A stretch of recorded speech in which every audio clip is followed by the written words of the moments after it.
Idol Dennis, please come in. Paldong-paldo, sana all. Wow. Ita iti trending reactions, iti social media, kalpasan iti panagnatok, iti regular, iti kalman, almost 60 pesos per dollar iti sukat na Idol Lawrence. Iti agdama, kaya tuloy-tuloy palang iti panagpadala, ti remittances, iti OFW, karuna iti Dajay Hawaii, nagpawit iti kabagyan iti Pilipinas, doon po tagundawain da iti na nga itong rate iti dolyar.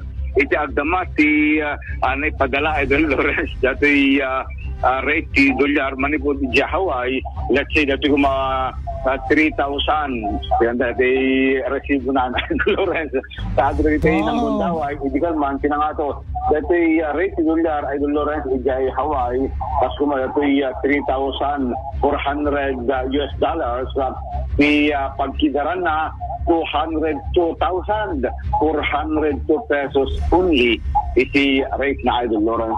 Dati na ba nagsitakkel dati taga Hawaii, nakastoy ng ribo-ribo iti padalada, kaya ribo met iti pagnatuan iti rate iti dolyar ng iti agdama, tuloy-tuloy iti panagpasukan dolyar na amangan lang sa kunada at balik rate sa tangal daw iti stock exchange kasi di kalman 59.60 or 40 iti sukat iti dolyar. Mangnamnamet iti adete awatin nga dolyar in nemikan to 20 peso kada iti YouTuber, iti vloggers, Yes. Idol Lawrence, kaputa by next week ton siguro iti panakawat inbox and then next week is iti payout iti adaan iti account iti abyang iti social media. Basta ko na Idol Lawrence, paldong-paldo, sana all. Wow. Iti trending reactions, ikaduan, iti social media, kabuti panagmato, $3, iti kalman, nagpapang karito, manariman pa lang iti panangguntawa, iti agiremit.